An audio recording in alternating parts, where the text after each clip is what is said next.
तो super battle के एक और फ्रेश एपिसोड में आप सभी का स्वागत है। और इस एपिसोड में हम एमसीयू के 3 सबसे पावरफुल हीरो का कंपैरिजन करने वाले हैं, क्योंकि इस एपिसोड में एक तरफ proton blast specialist captain Marvel है तो दूसरी तरफ एक म्यूटेंट स्कारलेट विच है। और यही नहीं, थंडर गॉड थोर भी इसमें शामिल है।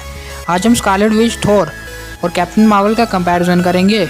और हाँ, अगर हमने आपके फेवरेट हीरोज़ को लास्ट में नहीं जिताया तो प्लीज़ कमेंट में ऐसा मत लिखना कि नहीं यही हीरो जीतना चाहिए, क्योंकि ये कम फैन बॉयज़ या फैन गर्ल का होता है।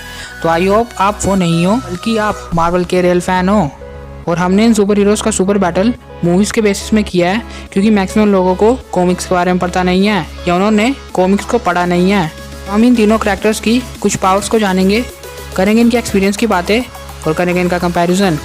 तो चलिए देखते हैं।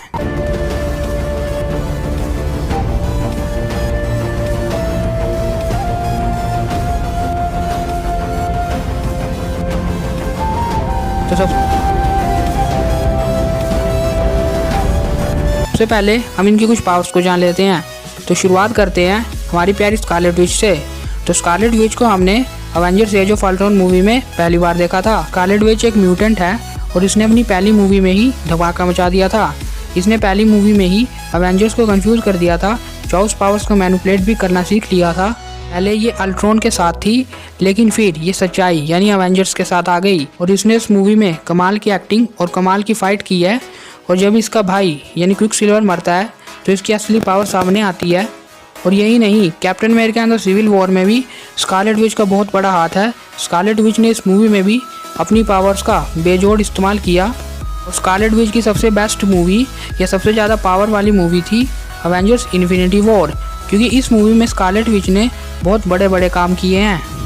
इस मूवी में स्कारलेट विच सीधे वकांडा में उस बड़ी मशीन से उतरने के लिए लड़ जाती है और एक ही झटके में उस बड़ी मशीन को उड़ा देती है। ये एंट्री मार्वल की सबसे बेस्ट एंट्रीज में से एक है। और यही नहीं, इस मूवी के लास्ट में स्कारलेट विच एक हाथ से विजन का माइंड स्टोन तोड़ रही होती है और दूसरे हाथ से थैनोस के 5 इन्फिनिटी स्टोन्स का डटकर मुकाबला किया, या मैं कहूँ बस एक ही हाथ से उन स्टोन्स को आसानी से रोक दिया। तो यानी कि स्कारलेट विच के पास कमाल की पावर्स हैं। और अवेंजर्स एंड गेम में भी इसने थैनोस को कमाल की टक्कर दी थी। डबल एज स्वॉर्ड, जो कि थैनोस का सबसे पावरफुल वेपन है, और जिस वेपन से थैनोस ने कैप्टन की शील्ड को तोड़ दिया था, उस वेपन को भी स्कारलेट विच ने थोड़ा सा तोड़ दिया था। तो स्कारलेट विच के पास कमाल की पावर्स हैं और ये चाउस पावर को मैनिपुलेट भी कर सकती है और ये किसी भी टाइप की पावर को मैनिपुलेट कर सकती है। और यहाँ तक कि केविन फीज ने पहले यह कहा था कि एमसीयू की सबसे पावरफुल कैरेक्टर कैप्टन मार्वल है, लेकिन बाद में उन्होंने ये कहा कि ये नहीं है, एमसीयू की सबसे पावरफुल कैरेक्टर है स्कारलेट विच। तो स्कारलेट विच बहुत पावरफुल हीरो है। तो हम ऑल फेवरेट थोर की पावर्स को जान लेते हैं। तो ओडिन की दूसरी संतान, क्योंकि पहली हेला है तो थोर ओडिन की दूसरी संतान है और थोर के पास कमाल की पावर्स और कमाल का एक्सपीरियंस है। तो जब तक थोर की थर्ड मूवी यानी थोर रैग्नारोक नहीं आई थी, उससे पहले सब लोगों को ये लगता था कि थोर बस एक ऐसा ही बेकार सा करैक्टर है और अपने हथौड़े के ऊपर ही डिपेंड है। लेकिन इस मूवी ने फैंस के मनों को ही बदल दिया। इस मूवी में हेला शुरुआत में ही थोर के हथौड़े म्योनिर को तोड़ देती है और फैंस ये देखना चाहते थे कि हेला को कौन मार सके। और इस मूवी में थोर ने कमाल की एक्टिंग और कमाल के एक्शन सीन किए हैं, जिसकी वजह से सब इसके फैन बन गए। और यही नहीं, थोर ने इस मूवी के लास्ट में थंडर पे पूरी तरह काबू कर लिया था और अब वो थोर पूरी तरह थंडर गॉड बन चुका है। तो यानी कि थोर की पावर्स अनलिमिटेड और अनएक्सपेक्टेड है। थोर के पास प्योर लाइटनिंग है, super human strength, super durability है और थोर के पास सबसे बेहतरीन पावर है उसका हीलिंग फैक्टर। भले ही थोर को कितनी भी चोट लगी हो, लेकिन उसकी थंडर उसे तुरंत हील कर देती है। और थोर के सबसे बेहतरीन चीज़ है उसका एक्सपीरियंस। थोर 1500 साल का है और उसने इससे डबल दुश्मनों को मारा है। और यही नहीं, थोर को और भी बेहतरीन करने के लिए उसका कोलैबोरेशन सबसे बेहतरीन बनता है स्टॉर्म ब्रेकर के साथ। स्टॉर्म ब्रेकर थोर का सबसे पावरफुल वेपन है और इसकी पावर्स तो हमने अवेंजर्स इन्फिनिटी वॉर में भी देख लिया है। यही नहीं, स्टॉर्म ब्रेकर नाइट इंडेस्ट्रक्टिबल और सैंड एनर्जी ब्लास्ट जैसे अटैक कर सकता है और ये बाइफोस्ट भी खोल सकता है, यानी पोर्टल भी खोल सकता है। और थोर की ऐसी धमाकेदार एंट्री एमसीयू की सबसे बेहतरीन एंट्री है और थोर की इस एंट्री से सब फैन दंग रह गया था और थोर की इस पावर से भी सब फैन दंग रह गए थे। और यही नहीं, थोर ने अपने स्टॉर्म ब्रेकर के कोलैबोरेशन के साथ थैनोस के साथ 6 के 6 इन्फिनिटी स्टोन से फाइट की है। और यही नहीं, उन अटैक्स को आसानी से डिफेंड करके थैनोस की छाती में स्टॉर्म ब्रेकर को भी घुसाया है। तो यानी कि थोर के पास कमाल की पावर्स, एक्सपीरियंस और कमाल की ड्यूरेबिलिटी है, और साथ ही साथ हीलिंग पावर भी कमाल की है। तो हम कैप्टन मार्वल के बारे में कुछ जान लेते हैं। तो एक सुपर पायलट जो एक प्लेन क्रैश में अपनी याददाश्त को भूल जाती है, लेकिन फिर बहुत मेहनत करने के बाद उसकी याददाश्त वापस भी आ जाती है।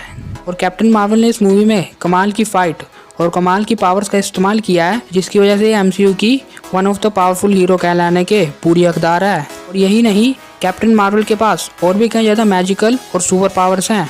कैप्टन मार्वल के पास super human strength, super durability, hand to hand compact, super human healing power, shape shifting, super human reflexes, super human speed, और बस यही नहीं, इसके पास फास्टर देन लाइट की एबिलिटी भी है और इनको और ज़्यादा चार चांद लगाता है इसका स्टेमिना। कैप्टन मार्वल का स्टेमिना भी बहुत बेहतरीन है, इसलिए वो मार्वल की एक one of the best hero है। तो ये तो बात हो गई स्कारलेट विच, थॉर और कैप्टन मार्वल की कुछ पावर्स की। तो हम करते हैं इनका कंपैरिजन। और हाँ, कंपैरिजन के पहले मैं आपको फिर से बता दूं कि कमेंट में उल्टा सीधा मत लिखना। आई होप आप फैन बॉय या फैन गर्ल की तरह बिहेव नहीं करेंगे। तो simple captain Marvel, simple Scarlet Witch और फैट थॉर का अगर मैच हुआ तो स्कारलेट विच इस मैच की विनर होगी। और अगर simple captain Marvel, simple Scarlet Witch और हमारे पतला थॉर लेकिन उसके साथ स्टॉर्म ब्रेकर नहीं हुआ, तब भी स्कारलेट विच इस मैच की विनर होगी। लेकिन अगर थॉर के साथ स्टॉर्म ब्रेकर नहीं जुड़ा तो इस कंपैरिजन में कुछ मज़ा ही नहीं आएगा। इसीलिए अगर जब कैप्टन मार्वल, स्कारलेट विच और थॉर और स्टॉर्म ब्रेकर का कोलैबोरेशन, इन तीनों का मैच हुआ, तो थॉर इस मैच को आराम से जीत लेगा, क्योंकि थॉर का स्टॉर्म ब्रेकर बहुत पावरफुल हथियार है एमसीयू का, और स्टॉर्म ब्रेकर ने बायफोर्स भी खोला है। और यहाँ तक कि थॉर और इसके कोलैबोरेशन ने 6 के 6 इन्फिनिटी स्टोन्स के अटैक को भी आसानी से डिफेंड कर दिया था और थैनोस की छाती को भी चीर दिया था। तो यानी कि हमारे इस मैच का विनर और सुपर बैटल का विनर है थॉर। हालांकि मैं स्कारलेट विच को 2 बार जिता चुका हूँ, लेकिन तब भी थॉर इस मैच का विनर है, क्योंकि स्टॉर्म ब्रेकर और थॉर सबसे पावरफुल हैं। ऐसी बात नहीं है कि कैप्टन मार्वल इन दोनों को नहीं हरा सकती, लेकिन अभी तक के एमसीयू में कैप्टन मार्वल इन दोनों को नहीं हरा सकती। कैप्टन मार्वल भी आसानी से ये मैच जीत सकती थी, लेकिन हमने जैसा आपको वीडियो की शुरुआत में बताया था कि हमने ये सुपर बैटल मूवीज़ के बेसिस में किया है। लेकिन शायद अगर हमने कॉमिक के बेसिस पे सुपर बैटल किया होता तो इस मैच का रिजल्ट कुछ और ही होता। लेकिन फिलहाल इस मैच का विनर थॉर ही है। और अब आप कमेंट में ये मत लिखना कि कैप्टन मार्वल बहुत पावरफुल है और वही जीतेगी। आई होप आप ये फैन बॉय या फैन गर्ल वाली हरकतें ना करें। और अगर आपको वीडियो अच्छी लगी हो तो वीडियो को एक लाइक मार के ही जाना और इस वीडियो को शेयर कर देना, और कमेंट में हमें ज़रूर बताना कि आपको वीडियो कैसी लगी है। और भी ऐसे इंटरेस्टिंग वीडियोस को देखने के लिए सब्सक्राइब कर लेना सुपर हीरो स्टूडियोज़ को। और अगर आपको तुरंत नोटिफिकेशन चाहिए तो इस बेल आइकन को भी दबा लेना। और कमेंट में अपने फेवरेट हीरो का नाम लिखना मत भूलना। तो मिलेंगे हम किसी और फ्रेश एपिसोड में, तब तक के लिए गुड बाय और थैंक यू।